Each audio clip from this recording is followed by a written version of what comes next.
हरे कृष्ण।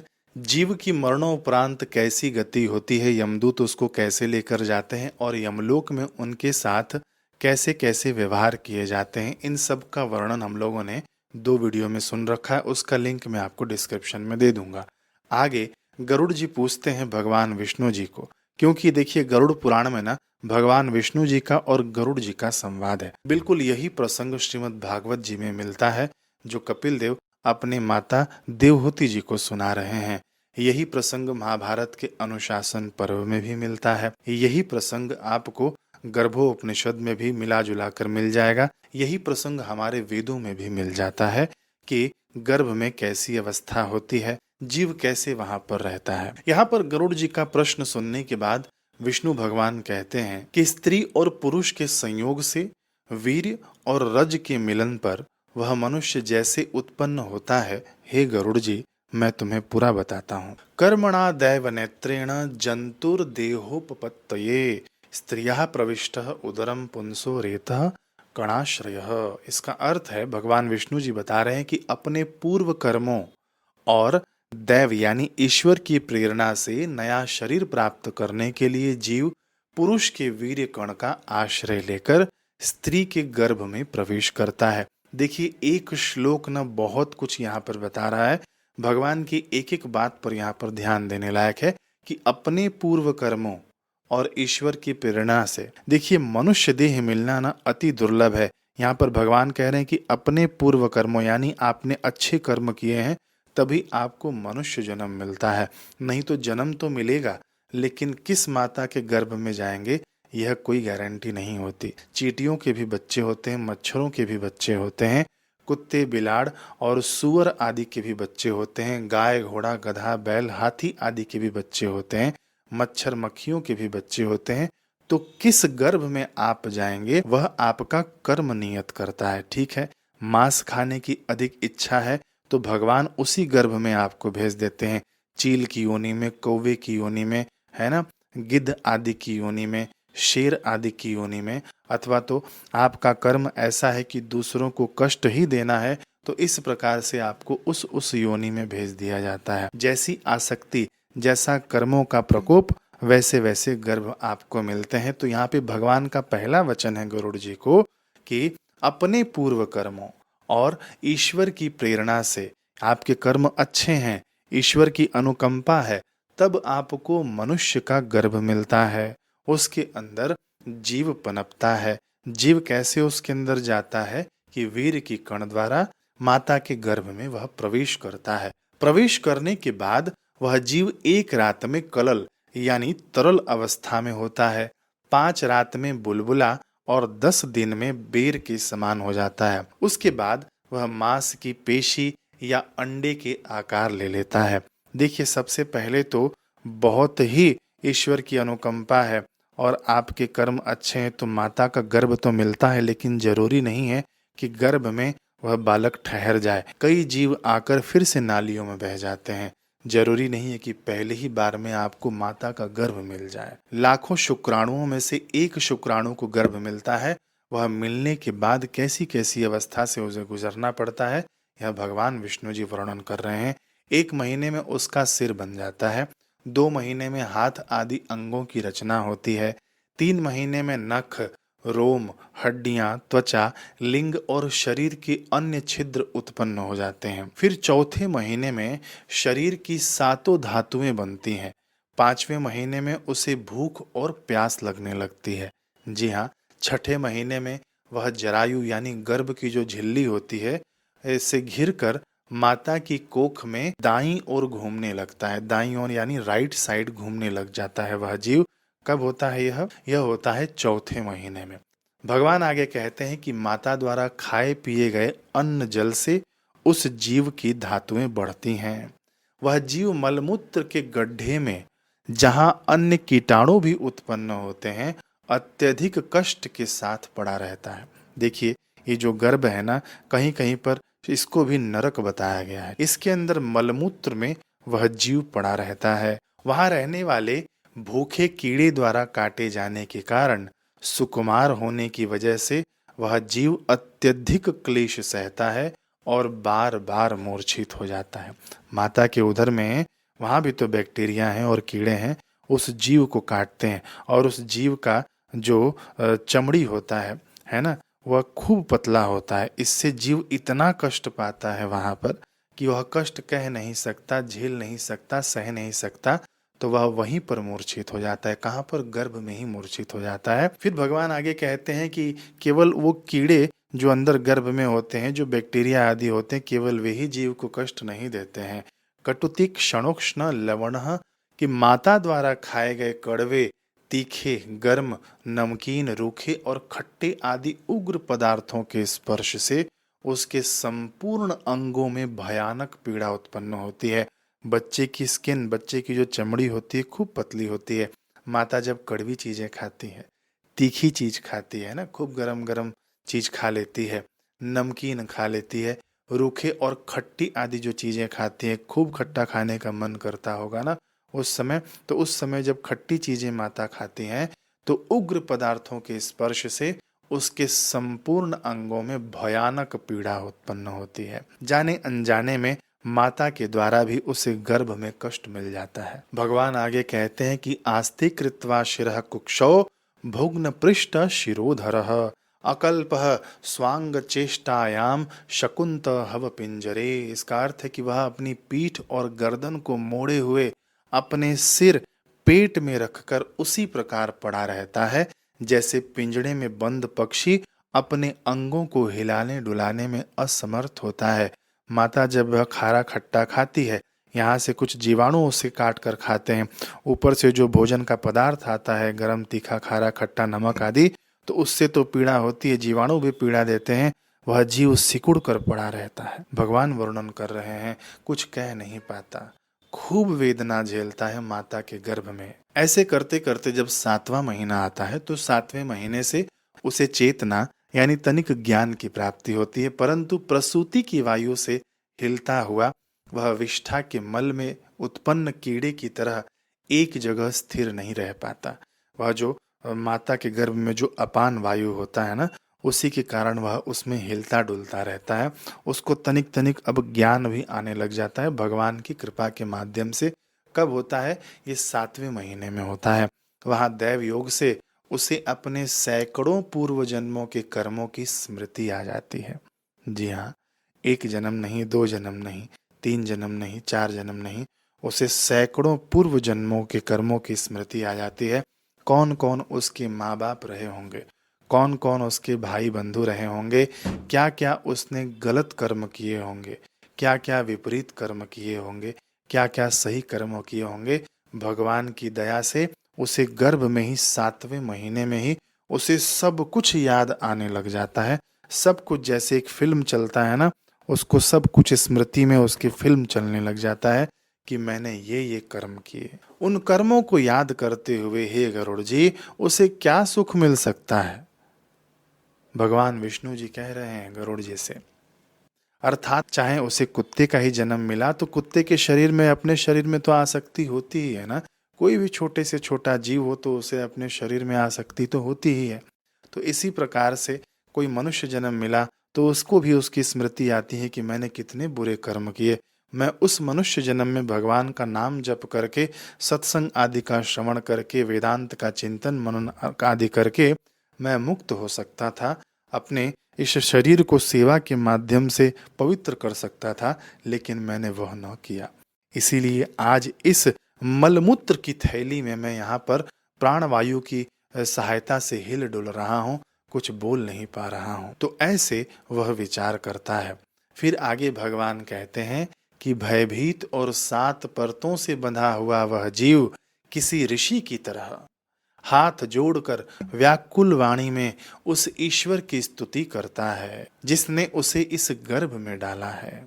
देखिए महाराज, वो मुख से बोलता नहीं है, भाव यहाँ पर समझिए कि वह इतना कष्ट में होता है। माता का खान पान और कीड़ों का जो काटना है, उसकी तो पीड़ा है ही है उसको। उस गर्भ में मलमूत्र की थैली में वह तैर रहा है, ऊपर से उसकी स्मृति पूर्व जन्म की। सोचिए कितनी दयनीय स्थिति में है। उस दयनीय स्थिति में उसे ईश्वर की याद आती है, वह मन ही मन ईश्वर से प्रार्थना करने लग जाता है गर्भ में। कि जिसने मुझे इस गर्भ में डाला है मैं उसी की अब प्रार्थना करूं। जीव कहता है, ये उपदेश कपिल मुनि भी दे रहे हैं अपनी माता को, यही उपदेश भगवान नारायण गरुड़ जी को भी दे रहे हैं। दोनों में संवाद आपको परस्पर मिलेगा। जिनके पास गरुड़ पुराण हो, जिनके पास श्रीमद् भागवत हो, दोनों में संवाद बराबर समान ही मिलता है। जीव कहता है कि मैं बड़ा अधम हूँ, अपने आप को बड़ा कोसता है अपने पिछले कर्मों को देखकर कि मैं बड़ा अधम हूँ। भगवान ने मुझे जो इस प्रकार की गति दिखाई है वह मेरे ही योग्य है, यानी मैं इसी लायक हूँ, ऐसे ही नरक में सड़ने के लायक हूँ। हे भगवान, हे प्रभु, ऐसा करता है वह जीव। फिर वह जीव आगे प्रार्थना करता है कि वे अपनी शरण में आए हुए इस नश्वर जगत की रक्षा के लिए ही अनेक प्रकार के रूप धारण करते हैं। हे प्रभु, आप तो सबकी रक्षा करते हैं अनेक अनेक रूप धारण करके, अतः मैं भी भूतल पर विचरण करने वाले उन्हीं के निर्भय चरणावृंदों की शरण लेता हूँ। मैं अब आपकी ही शरण हूँ। हे प्रभु, मुझे अपनी शरण में लीजिए। ऐसे जीव मन ही मन प्रार्थना करने लग जाता है। श्रीपतिम जगदाधारम अशुभम अक्षयकारकम व्रजामि शरणम विष्णुम शरणागत वत्सलम। जीव ऐसे प्रार्थना करता, जीव स्तुति करता है कि मैं जगत के आधार, अशुभ कर्मों का नाश करने वाले और शरणागतों से प्रेम करने वाले भगवान विष्णु की शरण में जाता हूँ। खूब स्तुति करता है वह भगवान की। देखिए, ये जो 7वां महीना है, शिशु तो स्तुति करता ही है गर्भ में रहकर। यदि माताएं भी भगवान की भक्ति में लग जाएं तो शिशु को भी वहां पर सहायता मिल जाती है।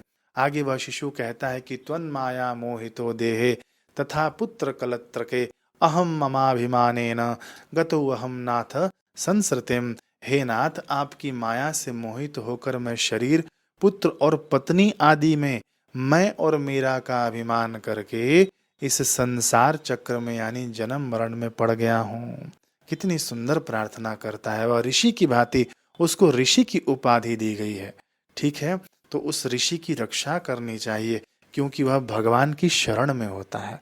ठीक है, कहता है वह जीव कि आपके माया से मोहित होकर प्रभु मैं शरीर, पुत्र और पत्नी आदि में मैं और मेरा का अभिमान करके इस संसार चक्र में गिर गया था।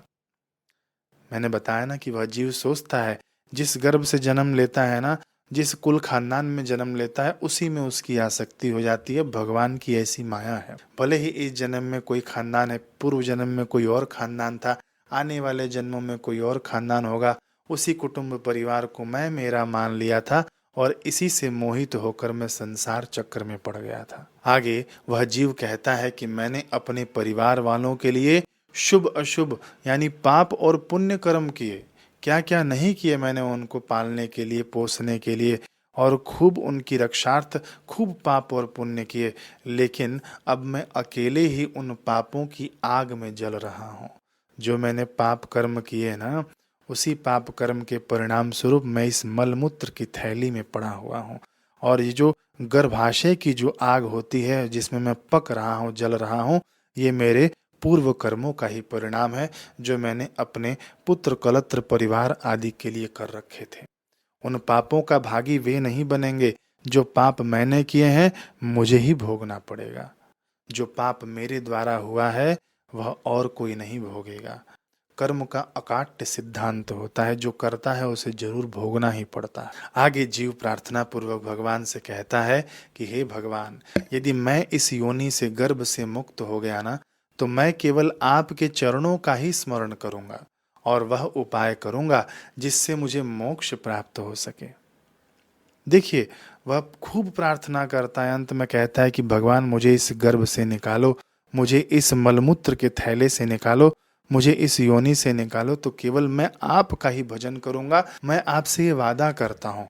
भगवान से वह जीव मन ही मन प्रार्थना करता है, खूब स्मरण करता है। देखिए, 7वां महीना एक दिन ये स्मरण नहीं चलता है, एक दिन का कष्ट पीड़ा नहीं है। वह महीने भर स्मरण करता रहता है, रोज प्रार्थना करता रहता है अपने पूर्व स्मृतियों को देख देख कर। आगे वह कहता है कि मैं मलमूत्र के कुएं में गिरा हुआ हूँ और जठरा अग्नि यानी पेट की आग से जल रहा हूँ। विणमूत्र कूपे पतितो दग्धो अहम जठराग्निना इच्छन्नितो विवस्यतुम कदा निर्यास्यते बहिः। इसका अर्थ है मैं यहाँ से बाहर निकलना चाहता हूँ, इस मलमूत्र के कुएं से निकलना चाहता हूँ। पता नहीं कब मुझे बाहर निकाला जाएगा। हे प्रभु, मैं आप ही की शरण हूँ, मुझे निकालिए ताकि मैं मोक्ष प्राप्त कर सकूं, मैं आगे बढ़ सकूं इस अध्यात्म मार्ग पर, आपके भक्ति के मार्ग पर, आपके स्वरूप की ओर में बढ़ सकूं। हे भगवान, इसलिए मुझे इस नरक से निकालिए, मलमूत्र से निकालिए, इस जलती हुई जठरा अग्नि से मुझे निकालिए। ये जो हम लोगों ने नरकों का वर्णन सुना था ना, वो तो ठीक है, बाकी ये जो अग्नि होती है ये नरकों से कम नहीं होती है, जो माता का गर्भ कहा गया है। वहां पर आगे कहता है कि जिन दिन दयालु भगवान ने मुझे ऐसे सद्बुद्धि दिया है कि है ना, मुझे जो स्मृति आई है, मैं जिस सद्बुद्धि से उनको प्रार्थना करता हूँ, मैं उन्हीं की शरण में जाता हूँ जिन्होंने मुझे ऐसी बुद्धि दे दी गर्भ में, ताकि मुझे दोबारा इस संसार चक्र में जन्म न लेना पड़े। अब मैं पक्का निश्चय करता हूँ कि इस गर्भ से निकलूंगा तो मैं भगवान के रास्ते चलूंगा, भगवान के अन्यत्र और कहीं भी चित्त को न लगाऊंगा, कहीं भी मोहित न होऊंगा, किसी भी चीज या वस्तु में अथवा तो धन परिवार आदि में आसक्ति नहीं बनाऊंगा। ये देखिए जीव कैसी अद्भुत प्रार्थना करता है। लेकिन ऐसे जीव का ही यदि कोई स्त्री गर्भपात कर देती है तो उसे ऋषि हत्या का पाप लगता है। इस बात का भी आप लोग ध्यान देना। ये यहाँ पर अभी लिखा नहीं गया है, लेकिन शास्त्र में जो लिखा गया है, जो लोग सुन रहे हैं उनको भी ध्यान देना चाहिए। इसे गर्भ हत्या महापाप कहा गया है। ठीक है, इसका प्रायश्चित खूब कठोर होता है। फिर देखिए आगे वह जीव क्या करता है।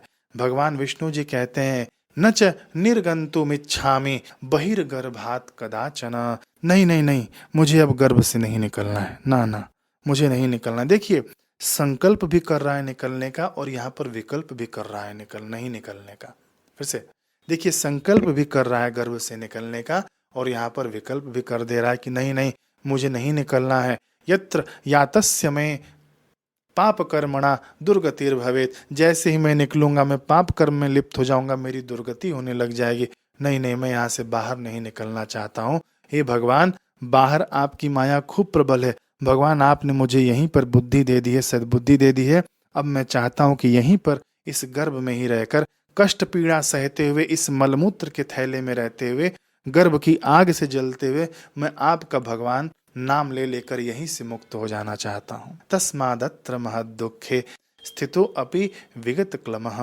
इसलिए मैं इस महान दुख में स्थित रहकर भी बिना छिन्न हुए आपके चरणों का आश्रय लेकर अपने आप को इस संसार सागर से पार कर लूंगा। नहीं, अब मुझे नहीं निकलना है, भले कष्ट होने दो, पीड़ा होने दो, मैं सह लूंगा। आपका नाम यहाँ से मैं जप करता रहूंगा ताकि अब मैं मुक्त हो जाऊं। मैं अपनी बुद्धि को दुर्बुद्धि नहीं बनाना चाहता। इस गर्भ से निकलकर जैसे ही निकलूंगा आपकी माया मुझे घेर लेगी। भगवान कहते हैं कि 10 महीने तक गर्भ में इस प्रकार विचार और स्तुति करते हुए उस जीव को जन्म देने के लिए प्रसूति की वायु अचानक नीचे की ओर धकेल देती है। वह जब महीना पूरा हो जाता है ना, तो भगवान प्रकृति, ये पूरा शरीर प्रकृति से संचालित है, तो उसका यहाँ पर भी नियम चलता है। प्रकृति उसे बाहर निकाल देती है प्रसूति की वायु से। ठीक है, जिस वायु को हम लोग सुति मारुत कहते हैं शास्त्रों में। उस वायु द्वारा अचानक नीचे की ओर सिर के बल धकेला गया वह आतुर जीव सांस रुक जाने से और स्मृति ज्ञान नष्ट हो जाने के कारण बड़ी कठिनाई से बाहर निकलता है। जब प्रसूति वायु से धकेलती है ना गर्भ से बाहर कि तू जा, जीव कहता है कि नहीं नहीं, मुझे माया लग जाएगी, मुझे माया चिपक जाएगी, मैं भगवान की माया से लिप्त नहीं होना चाहता, मैं यहीं से मुक्त हो जाऊंगा। लेकिन व्यवस्था तो प्रकृति की है। प्रकृति उसे बाहर जब ढकेलती है तो सांसें उसकी रुक जाती हैं, बुद्धि वहां पर शून्य हो जाती है। जो पूर्व जन्मों की स्मृति थी वह दब जाती है। इसकी जो प्रार्थनाएं थी ये मूर्छित हो जाता है ना। गर्भ से बाहर निकलते समय यह जीव मूर्छित हो जाता है। इसकी जो प्रार्थनाएं थी, इसकी जो स्मृतियां थी, सब शून्य हो जाती हैं, सब कुछ वह भूल जाता है जैसे ही वह बाहर निकलता है। पतितो भुवि विणुमूत्रे विष्ठा भूरि वचेष्टते रुरुयति गते ज्ञाने विपरीतम गतिम गतः। पृथ्वी पर मलमूत्र में गिरकर वह मल के कीड़े की तरह तड़पता है। ज्ञान नष्ट हो जाने और विपरीत अवस्था को प्राप्त होने के कारण वह जोर जोर से रोने लगता है कि मैं सब कुछ भूल गया। अब मुझे यह माया नहीं छोड़ेगी, यह प्रकृति मुझे नहीं छोड़ेगी। अब मैं फिर से शायद उसी ओर न जाऊं, नरक की ओर। अब मैं सब कुछ भूल गया। ये सोचते हुए, स्मृति करते हुए बालक रोने लग जाता है। गर्भ है व्याधो। देखिए भगवान विष्णु जी कह रहे हैं कि ये सब चीजें जब आपको याद रह जाए ना, कि गर्भ है यानी गर्भ की अवस्था यदि आपको याद रह जाए, यानी गर्भ में जैसे हैं आप है ना, वह स्मृति आपकी अभी तक बनी रह जाए ना, तो व्याधो यानी व्याधि क्या होता है ना, एक होती है आधि, एक होती है व्याधि। व्याधि यानी शरीर की पीड़ा, यानी रोग बीमारी मान लीजिए, ठीक है, बीमारी। स्मशान है, जब स्मशान में जाते हैं उस पल को हम लोग हमेशा याद रखें कि शरीर कैसे जलता है, कैसे नष्ट हो जाता है ना।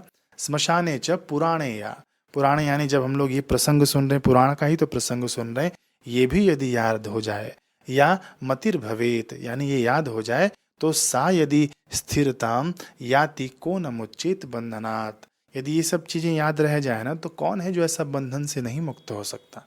ये भगवान विष्णु जी कह रहे हैं। तो फिर से मैं आपको बता दूं कि कौन कौन सी चीजें हैं। गर्भ में, बीमारी में, स्मशान में और पुराण सुनते समय जो मति होती है, वैसी बुद्धि यदि स्थिर हो जाए तो कौन इस सांसारिक बंधन से मुक्त नहीं हो जाएगा। ये भगवान विष्णु जी गरुड़ जी को बता रहे हैं। आगे भगवान कह रहे हैं कि कर्मों को भोगने के बाद जब जीव गर्भ से बाहर आता है, उसी समय भगवान विष्णु की माया उस पुरुष को मोहित कर लेती है। मम माया दुरत्यया, इस माया को पार पाना बड़ा ही दुस्तर है। तब माया के प्रभाव से विवश होकर वह कुछ भी नहीं बोल पाता और पराधीन यानी दूसरों पर आश्रित होने के कारण बचपन आदि के दुखों को भोगता है। अब वह पराधीन हो गया ना, दूसरों के गोद में आ गया ना, दूसरों के हाथों में आ गया ना, यह जीव उसकी इच्छाओं को न जानने वाले लोगों द्वारा पाला जाता हुआ, अपनी इच्छाओं के विरुद्ध चीजें मिलने पर भी वह उन्हें मना करने या हटाने में समर्थ नहीं होता। जब उसको चीज वह नहीं चाहिए, वह नहीं खाना पीना है, तो मना भी नहीं कर पाता वह जीव। इतनी दयनीय अवस्था होती है।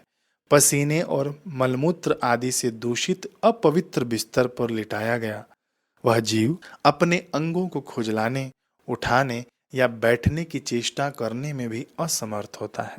उसकी कोमल त्वचा पर मच्छर, खटमल आदि जीव उसे उसी प्रकार काटते हैं जैसे कीड़े किसी छोटे कीड़े को काटते हैं, और ज्ञानहीन होने के कारण वह बालक केवल रोता रहता है। इतना पराधीन हो जाता है वह। इस प्रकार बचपन और फिर कुमार अवस्था यानी किशोर अवस्था, किशोर अवस्था समझते हैं जिसको आजकल के लोग टीन एज कहते हैं। किशोर अवस्था के दुखों को भोगने के बाद युवा अवस्था प्राप्त होने पर वह आसुरी संपत्ति यानी अहंकार, काम, क्रोध आदि को प्राप्त हो जाता है। उसको बुरी तरह से माया जकड़ लेती है, उसकी संगति उसे जकड़ लेती है, बुरी संगति में पड़ जाता है। कहाँ तो अच्छी संगति करके वह यह भव सागर पार हो जाता, भगवान के आगे रास्ते चल पड़ता, लेकिन बुरी संगति का प्रभाव इतना हो जाता है ना कि वह सब कुछ भूल जाता है और बुरी संगति में बहता चला जाता है। इतना बहने लग जाता है कि बह बह के फिर से गर्भों में जाता है, फिर से नालियों में बह जाता है। इतना बह जाता है संगति के कारण। आगे भगवान बता रहे हैं कि उस समय वह बुरी आदतों में फंसकर नीच लोगों की संगति में लग जाता है। वह शास्त्रों और सज्जनों से द्वेष करने वाला और काम वासना में अंधा हो जाता है। दृष्ट्वा स्त्रियं देवमायां तद्भावैर्जितेन्द्रियः प्रलोभितः पतत्यन्धे तमस्यग्नो पतंगवत्।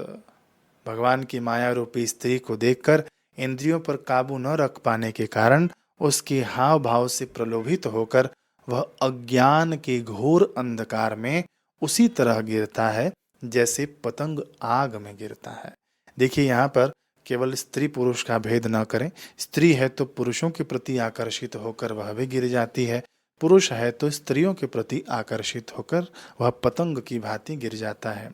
भगवान यहाँ पर सचेत करते हैं कई उदाहरण देकर। भगवान कहते हैं कि हिरण शब्दों से, हाथी स्पर्श से, पतंग रूप से, भंवरा गंध से और मछली स्वाद से, है ना। भंवरा सुगंध देखता है कहीं पर तो जाकर बैठ जाता है और इतना वहां पर वह मोहित हो जाता है उस सुगंध से कि निकलता भी नहीं, और वो कमल का फूल बंद हो जाता है, भंवरा उसी में बंद हो जाता है। फिर हाथी आकर उस पर पैर रखकर कुचलकर मार देते हैं।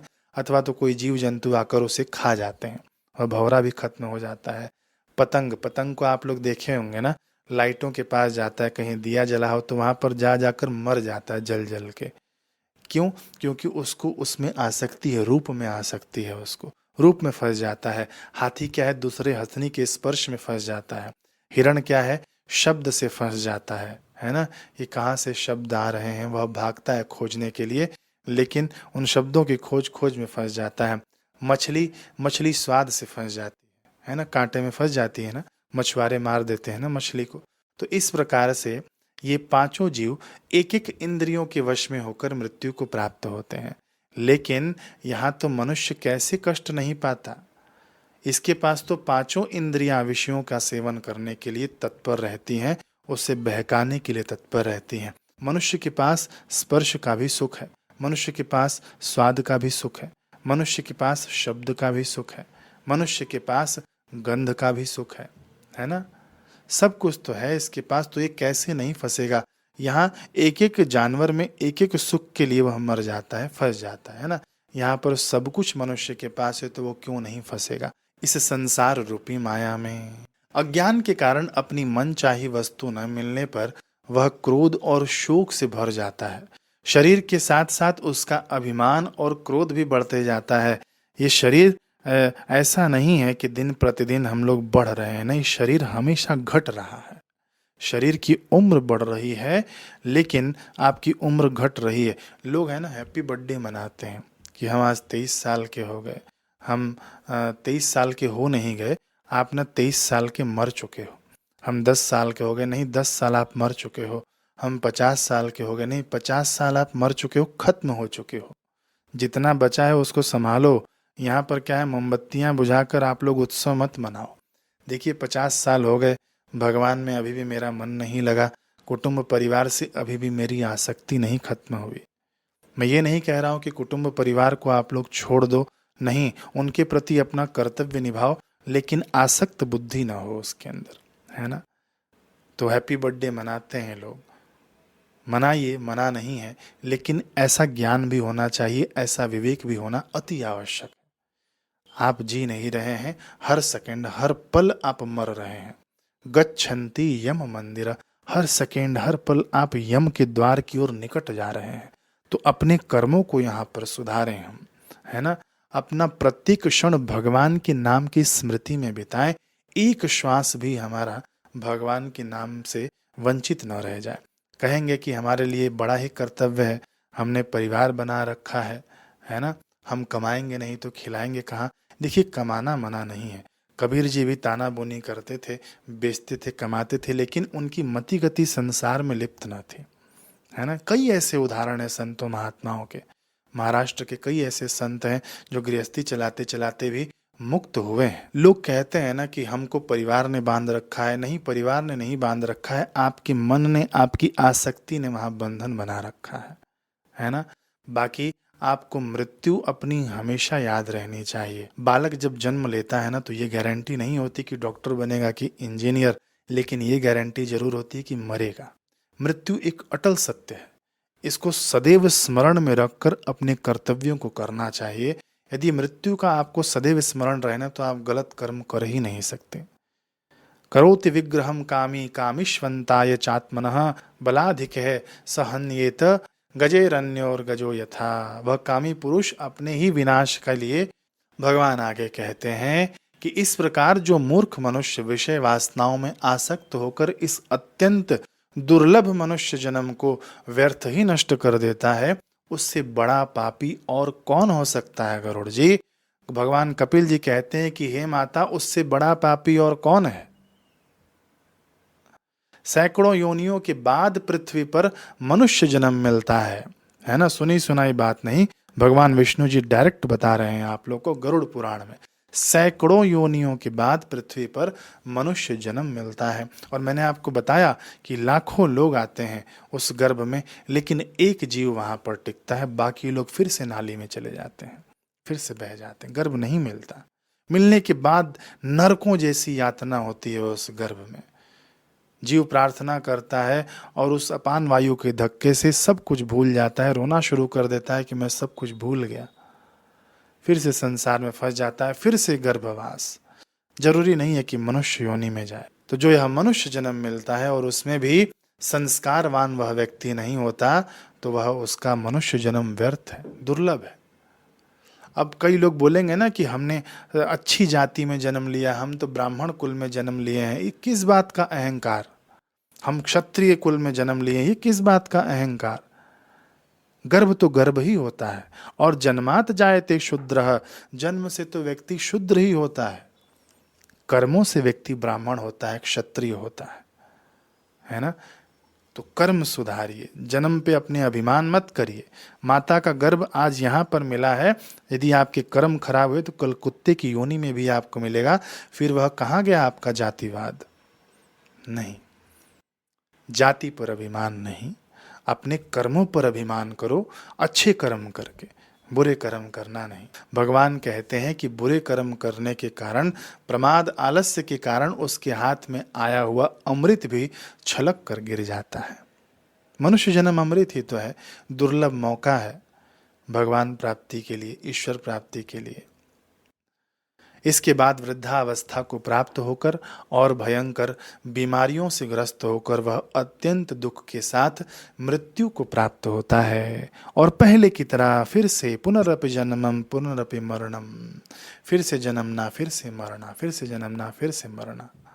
इस प्रकार मेरी माया से मोहित और कर्म के बंधनों में बंधे हुए पापी जीव आवागमन के इस चक्र में पड़े रहते हैं और उन्हें कभी वैराग्य प्राप्त नहीं होता। वैराग्य प्राप्ति के लिए भगवान ने साधन बता दिए। या तो आपको गर्भ की अवस्था याद रह जाए, वो तो भगवान की माया खत्म कर देती है जैसे ही व्यक्ति जन्म लेता है, या तो आपको स्मशान की यात्रा याद आ जाए, अथवा तो ये जो आप लोग अभी सुन रहे हैं ये सदैव स्मरण में रह जाए, तो भी महाराज काम बन जाए और वैराग्य से प्राप्त होकर व्यक्ति मुक्त हो जाए। देखिए, इस प्रसंग पर बड़ा ही सुंदर भजन मुझे स्मरण हो रहा है, इसको अभी हम लोग सुनेंगे। लेकिन यहाँ पर आप लोग ध्यान देना कि इसे बार बार सुनना, ताकि आपके वैराग्य की जो धार है ना खूब तेज रहे। और इसके बाद ना गरुड़ जी पूछते हैं, ये प्रसंग को सुनकर ना गरुड़ जी कांप जाते हैं, वर्णन है गरुड़ पुराण में, कांप जाते हैं और पूछते हैं कि अब बताइए कि इन पापों से छुटकारा कैसे मिले हमको। यदि आप लोग कहेंगे तो ये वाला भी मैं भाग लेकर आ जाऊंगा अगले भाग में। बाकी एक बड़ा ही प्यारा सा भजन है जो इसी प्रसंग पर बैठता है, आप लोग सुनिए, साथ में गुनगुनाइए, फिर वीडियो हम लोग बंद करेंगे। बीती जाए रे उमरिया भजन बिना, हरि भजन बिना प्रभु भजन बिना, बीती जाए रे उमरिया भजन बिना।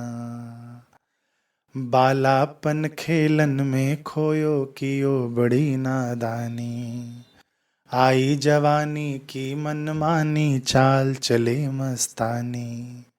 बालापन खेलन में खोयो कियो बड़ी नादानी, आई जवानी की मनमानी चाल चले मस्तानी। सीधी चले ना डगरिया भजन बिना, हरि भजन बिना प्रभु भजन बिना, बीते जाए रे उमरिया भजन बिना। मन चाही शादी कर बेटा बहू ब्याह कर लाए, हाथ पकड़ के चले अकड़ के कुल मर्यादा गवाए। मन चाही शादी कर बेटा बहू ब्याह कर लाए, हाथ पकड़ के चले अकड़ के कुल मर्यादा गवाए। घूमे शहर और बजरिया भजन बिना, हरि भजन बिना प्रभु भजन बिना, बीते जाए रे उमरिया भजन बिना। फिर आगे देखिए, ये ना जीवन के पड़ाव हैं इस भजन में। आगे क्या आता है कि चंद रोज में बेटा बेटी ससुर दमाद कहाए। चंद रोज में शादी हो गई, फिर उसके बाद तुरंत बेटा बेटी ससुर दमाद सारे रिश्ते तैयार। चंद रोज में बेटा बेटी ससुर दामाद कहाए, बेटा से बन गए बाप अब बाबा का नंबर आए। शरीर कैसे बचपन से वृद्धावस्था तक पहुंच जाती है, समय कैसे निकल जाता है पता ही नहीं चलता। बिल्कुल क्षण भर में, चुटकियों में समय निकल जाता है, इसी का वर्णन है। चंद रोज में बेटा बेटी ससुर दमाद कहाए, बेटा से बन गए बाप अब बाबा का नंबर आए। झुक गई बाबा की कमरिया भजन बिना, हरि भजन बिना, प्रभु भजन बिना, बीते जाए रे उमरिया भजन बिना। हरि भजन बिना, प्रभु भजन बिना, हरि भजन बिना, प्रभु भजन बिना, बीते जाए रे उमरिया भजन बिना। फिर क्या होता है? खूब कमाया, खूब इकट्ठा किया, कुल खानदान परिवार के लिए खूब झूठ कपट आदि का सहारा लिया, स्वयं के लिए झूठ कपट आदि का सहारा लिया, मित्रों के लिए, कुटुंबियों के लिए लिया, लेकिन आखिर में क्या होता है? एक दिन राम नाम सत हो गया, हो गई खत्म कहानी। सगे संबंधी रोए, बाबा बोल सके ना वाणी। एक दिन राम नाम सत हो गया, हो गई खत्म कहानी।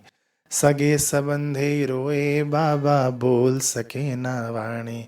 बंद हो गई रे नजरिया भजन बिना, हरि भजन बिना। देखिए वो नजर ही बंद हो गई। हरि भजन बिना, बीते जाए रे उमरिया भजन बिना। जिस नजरों से हम भगवान को न देख सके, अगर हम भगवान को देख लेते तो नजरें कभी बंद नहीं होती, नजरें हमेशा खुली रहती। देखिए शरीर की बात नहीं हो रही है, शरीर की नजर की बात नहीं हो रही है। मरणोपरांत तो सभी की आंखें बंद हो जाती हैं, यहाँ पर नजर की बात होती है। सिया राम मैं सब जग जानी, ये वाली नजर हमारी बनी ही नहीं ना। क्यों? क्योंकि हम लोग सदैव संसार में ही फंसे रह गए। बंद हो गई रे नजरिया भजन बिना, हरि भजन बिना, प्रभु भजन बिना, बीते जाए रे उमरिया भजन बिना। हो बीते जाए रे उमरिया भजन बिना। तो आप लोग कितने साल मर चुके हैं, इस बात का स्मरण रखिए, है ना। और आगे जो बची हुई हमारे पास आयु है, जो बचा हुआ हमारे पास समय है, उसको हम लोग कैसे सार्थक करें, इसके लिए अभी से कमर कस लीजिए। हरे कृष्ण।